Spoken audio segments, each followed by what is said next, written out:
नमस्कार, आप देख रहे हैं न्यूज इंडिया। आपके साथ मैं हूं अभिषेक। बड़ी खबर आपको बता दें, मिजोरम विधानसभा चुनाव के परिणाम सामने आ गए। मिजोरम पीपल्स मूवमेंट ने 40 में से 27 सीटें अपने नाम कर ली हैं, जबकि सत्ताधारी मिजो नेशनल फ्रंट के खाते में 10 सीटें आई हैं।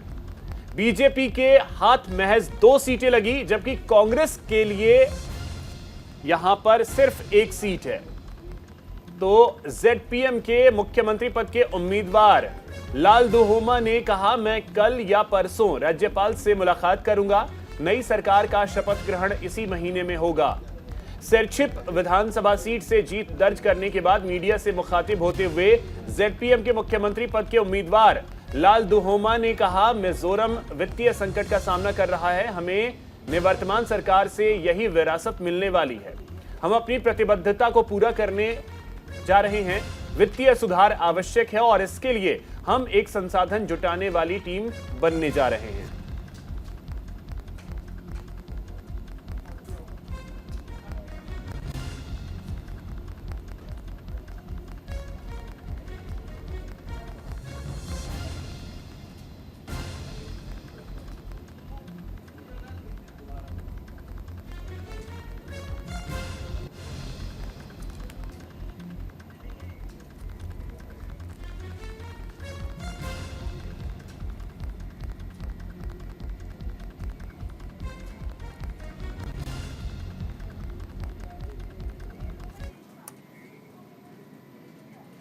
महाराष्ट्र के सिंधुदुर्ग में पीएम मोदी नौसेना दिवस कार्यक्रम में शामिल हुए। इस दौरान उन्होंने कहा कि आज का भारत अपने लिए बड़े लक्ष्य तय कर रहा है और उसे पाने के लिए अपनी पूरी शक्ति लगा रहा है। भारत के पास इन लक्ष्यों को पूरा करने के लिए एक बड़ी ताकत है। ये ताकत 140 करोड़ भारतीयों के विश्वास की है। इसके साथ ही उन्होंने कहा कि 4 दिसंबर का दिन ऐतिहासिक है, हमें आशीर्वाद देता है। आपके लिए ही कहा गया है, चलो नई मिसाल हो, बढ़ो नया कमाल हो, झुको नहीं, रुको नहीं, बढ़े चलो, बढ़े चलो। मैं नौसेना परिवार के सभी सदस्यों को नेवी डे पर विशेष रूप से बधाई देता हूं।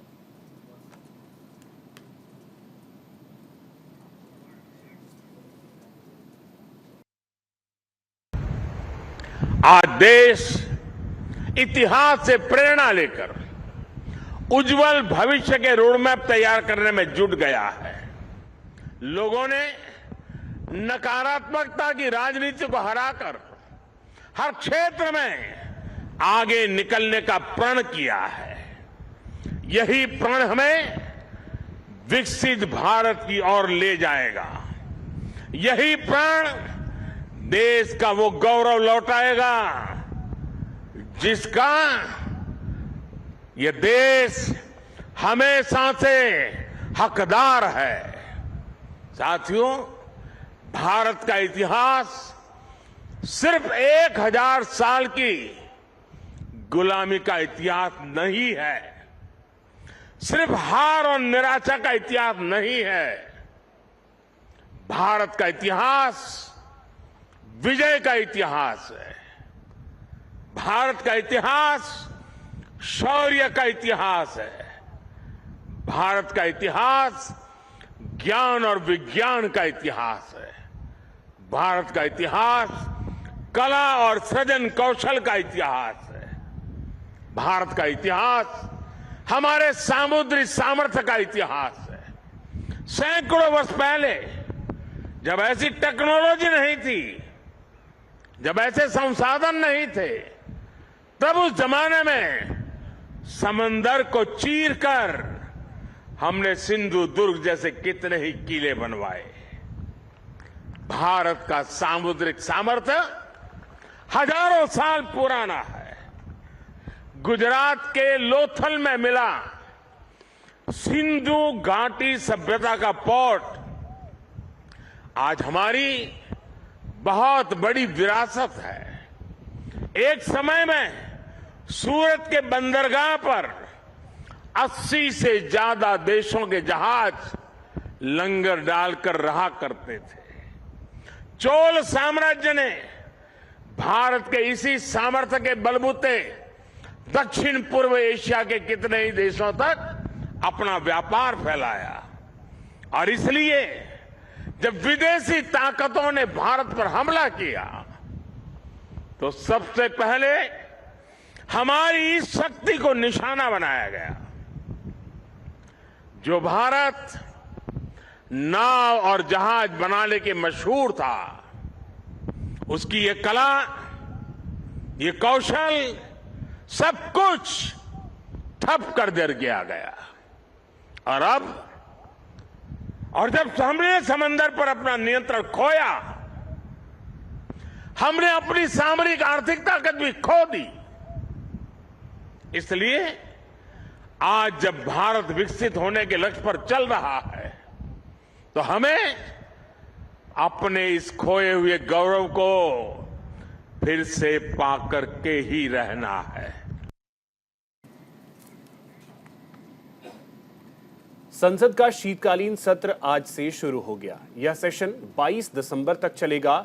19 दिन के दौरान दोनों सदनों में 15 बैठकें होंगी। वहीं लोकसभा में पीएम नरेंद्र मोदी के पहुंचते ही एनडीए के सांसदों ने उनका जोरदार स्वागत किया। सांसदों ने नारे लगाए, बार बार मोदी सरकार, तीसरी बार मोदी सरकार। वहीं सत्र शुरू होने से पहले प्रधानमंत्री नरेंद्र मोदी ने विपक्ष से अपील की। उन्होंने कहा कि बाहर मिली पराजय का गुस्सा सदन में मत निकालिए, सदन में सकारात्मक चर्चा कीजिए। पीएम ने कहा कि राजनीतिक गर्मी बड़ी तेजी से बढ़ रही है। 4 राज्यों के नतीजे आए हैं, बहुत ही उत्साहवर्धक परिणाम हैं। ये देश के उज्जवल भविष्य के लिए है। महिलाएं, युवा, किसान और गरीब, ये ऐसी महत्वपूर्ण जातियां हैं जिनका एम्पावरमेंट जरूरी है। जब आप लोक कल्याण के लिए काम करते हैं तो एंटी इनकम्बेंसी फैक्टर खत्म हो जाता है।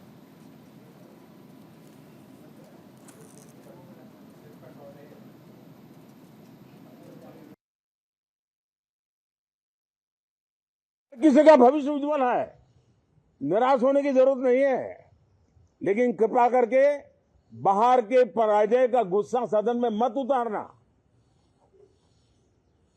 हताशा, निराशा होगी, आपके साथियों को आपका दम दिखाने के लिए कुछ न कुछ करना भी पड़ेगा, लेकिन कम से कम लोकतंत्र के इस मंदिर को वो मंच मत बनाइए।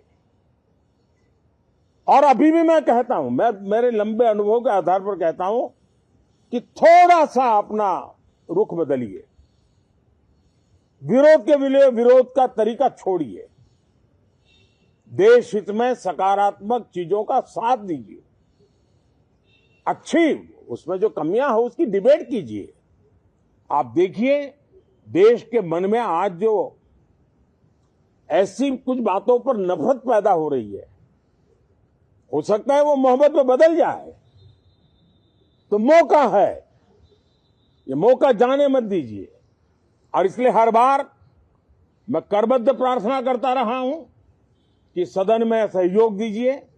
आज मैं राजनीतिक दृष्टिकोण से भी कहना चाहता हूं कि आपका भी भला इसमें है कि आप देश को सकारात्मकता का संदेश दें, आपकी छवि नफरत की और नकारात्मकता की बने, वो लोकतंत्र के लिए अच्छा नहीं है। लोकतंत्र में विपक्ष भी इतना ही महत्वपूर्ण है, उतना ही मूल्यवान है और उतना ही सामर्थ्यवान भी होना चाहिए। और लोकतंत्र की भलाई के लिए मैं फिर से एक बार अपनी ये भावना को प्रकट करता हूं। हैदराबाद में कांग्रेस विधायक दल की बैठक हुई। बैठक में विधायकों ने बड़ा फैसला लिया है। कांग्रेस अध्यक्ष तय करेंगे सीएम पद। मध्य प्रदेश, छत्तीसगढ़, राजस्थान में बीजेपी ने प्रचंड जीत हासिल की, लेकिन तेलंगाना में कांग्रेस को बढ़त मिली और तेलंगाना में कांग्रेस सरकार बना रही है। और आपको बता दें कि अब सीएम फेस को लेकर उहापोह की स्थिति जो है वो हर राज्य में है कि आखिर कौन सीएम बनेगा। बात तेलंगाना की अगर करें तो वहां कांग्रेस विधायक दल की बैठक हुई और विधायकों ने अब फैसला आला कमान पर छोड़ दिया है। यानी तेलंगाना का मुख्यमंत्री कौन होगा ये तय करेंगे मल्लिकार्जुन खड़गे, सोनिया गांधी और राहुल गांधी।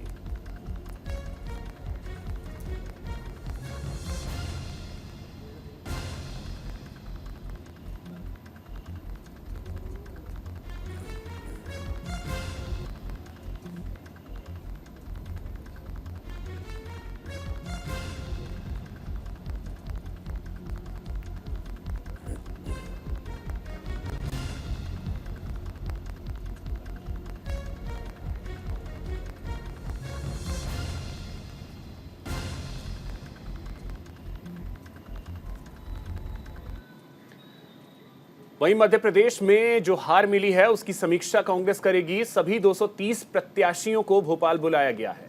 कल कमलनाथ के घर पर यह बैठक होगी। सुबह 11 बजे यह बैठक होनी है। तो देखिए, मध्य प्रदेश में कांग्रेस को अप्रत्याशित हार मिली है। कहा यह जा रहा था कि बहुत जबरदस्त कांटे की टक्कर है, लेकिन बीजेपी की एक तरीके से कहें तो मध्य प्रदेश में आंधी आई और उस आंधी में कांग्रेस पूरी तरीके से बिखर गई। और अब उसी हार को लेकर समीक्षा की जाएगी।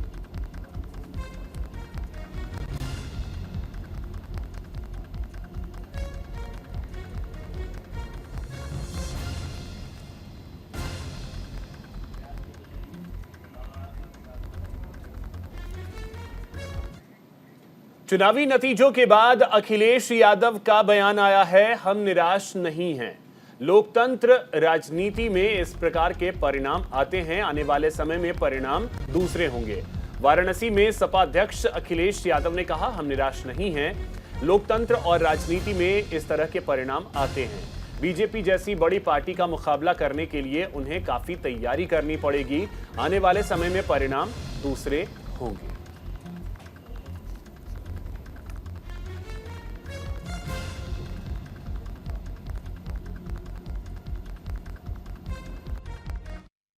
मैं कुछ भी कहूंगा उसके बाद एक सवाल और आपका आएगा। अभी कुछ दिन पहले वर्ल्ड कप इंडिया हार गया था। आप दूसरा ही सवाल ये पूछते हैं कि इंडिया का क्या होगा। हम लोग निराश नहीं हैं और राजनीति में, लोकतंत्र में इस तरह के परिणाम आते हैं। मान लीजिए जिस लोकसभा के क्षेत्र में मैं बैठा हूं, आप हम सब लोग हैं, 5 लाख वोटों से ये पार्टी जीतती है, भारतीय जनता पार्टी। इसका मतलब ये नहीं है कि सबका साथ, सबका विकास और सबका सम्मान हो रहा हो। अभी भी बहुत सारे ऐसे लोग हैं जो निराश हैं, जिन्हें उम्मीद थी, जिनकी उम्मीद तोड़ी है। तो ये राजनीति में परिणाम आते हैं और जो भी परिणाम आएंगे वो कोई भी पॉलिटिकल पार्टी है उसको स्वीकार करेगी। लेकिन लड़ाई लंबी है। इन परिणामों से हमें और जिन लोगों को भारतीय जनता पार्टी जैसी बड़ी पार्टी का मुकाबला करना है, उन्हें बहुत तैयारी करनी पड़ेगी। बहुत अनुशासन में रह करके उन चीजों का मुकाबला करना पड़ेगा जिस रणनीति के तहत ये इतना बहुमत पा रहे हैं। इसलिए मुझे उम्मीद है कि आने वाले समय में राज्यसभा से सस्पेंड चल रहे आम आदमी पार्टी के नेता राघव चड्ढा की संसद में वापसी हो गई है। बीजेपी सांसद जीवीएल नरसिम्हा राव ने सभापति के सामने राघव चड्ढा की वापसी के लिए प्रस्ताव पेश किया, जिस पर सभापति जगदीप धनखड़ ने आप सांसद राघव चड्ढा का निलंबन रद्द कर दिया। वहीं आम आदमी पार्टी सांसद राघव चड्ढा ने कहा, 115 दिन बाद मेरा निलंबन समाप्त हुआ है। मैं सुप्रीम कोर्ट और राज्यसभा सभापति का धन्यवाद करता हूं। मैं 115 दिन बाद सदन के बाहर रहा। इस दौरान मैं लोगों के हक की बात नहीं कर पाया, उनके अधिकार की लड़ाई नहीं लड़ पाया, लेकिन देर आए दुरुस्त आए।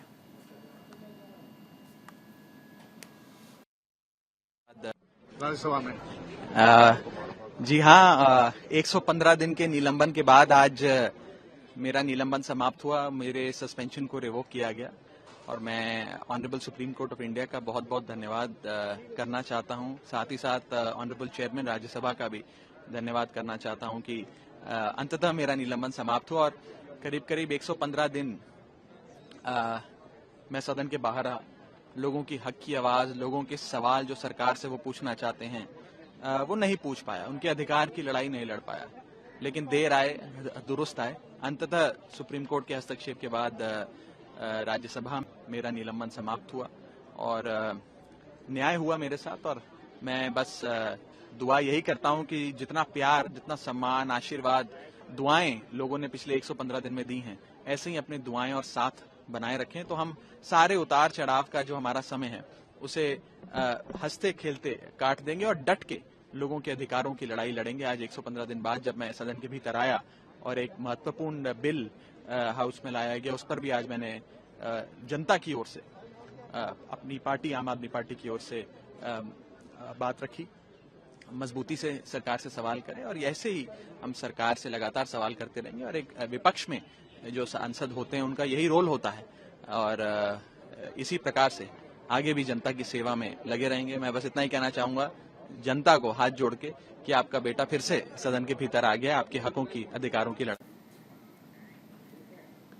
छत्तीसगढ़ में बीजेपी की जीत के बाद से सबके मन में एक ही सवाल है कि सूबे का अगला सीएम कौन होगा। इस रेस में पार्टी के प्रदेश अध्यक्ष अरुण साव का नाम भी शामिल है। न्यूज इंडिया ने उनसे खास बातचीत की है, सुनिए। प्रदेश अध्यक्ष अरुण साव हमारे साथ मौजूद हैं। सर, प्रचंड बहुमत से 14 सीट से 54 सीट तक का सफर कैसे रहा?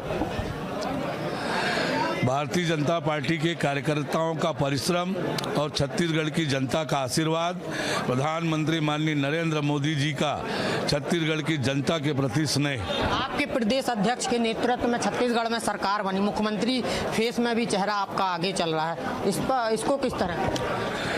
देखिए, सरकार का नेतृत्व कौन करेंगे ये पार्टी का विधायक दल और केंद्रीय नेतृत्व तय करेगा। कब तक बन जाएंगे मुख्यमंत्री? बहुत जल्दी, बहुत तो जल्दी। देखिए, ये थे हमारे साथ प्रदेश अध्यक्ष अरुण साव। इनका साफ तौर पर कहना है कि बहुत ही जल्द छत्तीसगढ़ में मुख्यमंत्री का ऐलान होगा और इनका भी नाम काफ़ी आगे चल रहा है मुख्यमंत्री फेस में। तो देखिए, कहीं ना कहीं ये भी मुख्यमंत्री बन सकते हैं। ओपी चौधरी, उनका भी नाम चल रहा है। तो देखिए, जो प्रदेश अध्यक्ष है, पहला हक प्रदेश अध्यक्ष का होता है, फिर उसके बाद वो तो केंद्रीय नेतृत्व है इनका, जो तय करेगा वो मुख्यमंत्री बनेगा। कैमरा पर्सन छन्नू सिन्हा के साथ राजधानी रायपुर से प्रदीप नामदेव। इसी के साथ इस बुलेटिन में इतना ही। नमस्कार।